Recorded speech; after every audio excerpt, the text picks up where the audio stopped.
Well, hopefully the third time is the charm, because this is now the third take of this writing that is the more or less the last piece that I've written on the allegory, and is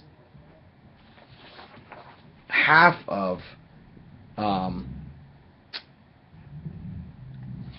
material that is part of the absent material that doesn't appear in Being and Learning. So let me read this, because I've already attempted to read it twice and had technical difficulties. So let's just get right into it. At the conclusion of our retelling of Plato's allegory, The Cave, we encounter the challenge of two competing claims. The one, which we must presume, says that everyone is capable of learning, of passing from the one-sidedness of asymmetrical educational relation to the twofold play emerging in the symmetric reciprocity of poetic dialogue. The other, which we induce from our cultural and historical experiences, says that not all are able to fulfill the promise of their natality. Plato's allegory offers us two claims as something of a riddle, for our resolution implies that we will proceed in our exploration of the relationship between being and learning. Our situation reflects the two evocative lines that appear in Heidegger as such. Quote, "In the first beginning, deep wonder. In another beginning, deep foreboding." Unquote. In the first beginning is identified in the first turning, the first and most profound transition from schooling to learning, from concealment to appearance, from the shelter of the domestic habitat to the freedom of the open region. The first beginning is the initial and originary encounter with evocative speech, with the speech that evokes wonder and places us in the questioning stand. This deep wonder carries us into the learning relationship with being and beings, a relationship which is made possible by the grounding attunement and the, quote, free space of its tuning power, unquote, from Heidegger. This grounding attunement is the way we proceed in our purposeful wandering with others. We have attempted to advance along this way with the hope and optimism of Socrates, which he maintained throughout his life's work, and which enabled him to endure cheerfully his incarceration and execution. But the conclusion of Plato's allegory compels us to rethink Socrates' final hours, and to take up the questions he left behind to his companions, specifically those who were present in the hour of his death. Plato, by his own account in his Phaedo, was not among those present, but Socrates did have the company of the Athenians Apollodorus, Crito, Hermogenes, Epigenes, Aeschines, Antisthenes, as well as Simmias, Cebes, Phaedonus of Thebes, as well as Euclides and Terpsion from Megara. That's listed in the Phaedo, lines 59b through c. Now, these aren't the names that have attained immortality through notoriety, yet they represent the ones who have to take up Socrates' unfinished business. Socrates' death represents, quote, another beginning, deep foreboding. And if we paid close attention to the conclusion of the allegory, we have felt the deep foreboding, the tragedy of the two apparently mutually exclusive modalities of dialogue and monologue, the openness and silence of poetic dialogue, the imposition and stasis of the juridical voice. If we describe them as relating tragically, then we appear ready to let them remain incommensurable. By allowing them to remain tragically related, we then take our bearing in relation to this relation. The way of learning is thus always already related to and not yet reconciled with this other, the way of imposition. The distorted outcome of schooling, the retardation of the transformation. This bearing of the learner is always located near the shadows of its negation. This other which would, to paraphrase the story, quote, surely destroy it if it could get its hands on it, unquote. The second beginning, which gets underway and is always put underway by the fact of the horos, the limits which bound the community of learners to those who are willing and able to exchange the gift of teachability, is the response of those who Socrates has left behind, and who have been charged by him to tend to his unfinished business, to continue the work of cultivation. Those who take up this work have been evoked by his final poetic saying, directed to Crito, who intended to all, but is intended to all who would listen to it. Socrates said, Crito, we ought to offer a cock to Asclepius to see to it and don't forget. Final lines of Socrates from the Phaedo, page lines 118. And that's how the meditation ends. So this last paragraph is the first paragraph of chapter 5. So it's important. I want to make two comments. One is that, yesterday in my commentary I talked about a sort of a feeling of cynicism that came over me insofar as it's the end of the academic year.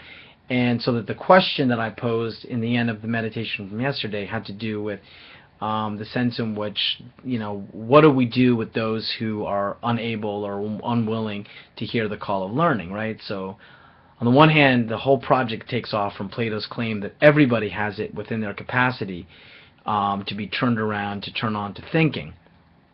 But as the allegory seems to be suggesting, and this is a comment he makes in Republic 5:19. So right after the allegory, Plato goes on to talk about everyone having this capacity. But on the other hand, we recognize, I think, from the allegory that not everybody does hear this, and not everybody wants to hear this. And so in a kind of what I call a modality of cynicism, I said, and quite frankly, I think it's best to just let those who aren't interested in thinking, just to let them be. And this is, in fact, exactly what I'm saying in this meditation today, which is to say, to just let them be. And I think Heidegger, particularly in Being and Time, is sort of indicating this. I think he's saying that there are, there are all these different modalities, right? All these different ways of being. There are these different temporalities, different ways that we move in the world. And as a result, we just have to kind of accept those. First of all, if we think of it in terms of moods, then of course there are always going to be these different moods, modalities of moods that we find ourselves in. But if we want to talk about sort of our commitments and the ethos, the idea of an ethics, right? So in the Foucauldian idea of a way of caring for ourselves, so that we attempt to inhabit an ethos, or that an ethos becomes who we are, insofar as over time we're committed to something. And insofar as we get committed to learning, then we're focused on that, and we're focused on building a community of friends, building a congregation of learning, the community of learning, etc., and building that strongly, right? And I think that the focus and the energy at this point has to be on that, on building a strong community of learning and a strong gathering and congregation of thinking. And for those who are not interested, then so be it. One just needs to let be and let go, and let be those who are not hearing the call to learn and to think, and just to let it be. Of course, as I noted in my commentary in the blog that post, there is going to be the necessity of the struggle against the sort of what I call the colonization of the spaces that are designated and historically have been the place for learning and for thinking, and that would be and the university in particular. And so, and with its fundamental commitment to the principle of academic freedom. So insofar as this one-sidedness of the juridical voice starts to attempt to colonize the space that is ostensibly set up for thinking and learning, then we do have to mount a defense, and we can't just let it be. So let it be insofar as it isn't affecting and trying to impact and undermine the work of thinking and learning, but insofar as one is focused and committed to learning and to cultivating the community, a learning community. I think that's essentially what I'm trying to say, and so that's kind of where I'm at this point. The last other thing I wanted to say was that I find it this other beginning, from the Heidegger quotation, that there are these two beginnings, the first beginning and the second beginning. So the second beginning really is, Heidegger says it's deep foreboding. I think it's more just the awareness that there's a sensibility, in a sense, that there are those who would be resisting, if you would, but yeah, that there's always this possibility that the community can be disrupted and the community can be interrupted, and that the space that's been sort of historically created with the intention of being preserve of thinking, or an open space for thinking, is actually increasingly under threat. So that the second beginning becomes one that one undertakes with the understanding that it's kind of always possibly under threat, and we learned this already from Socrates and what happened to him, right? So the point of going back to the Phaedo is to say, considering Socrates' fate and what happened to him, we have to recognize that the work is always closely related to what is its other, which is to say what is always going to threaten it and place it under pressure. Yeah, so I'm going to leave it at that. Feeling a bit rushed, but so be it. That's the situation on this day, the 26th of April, 2014.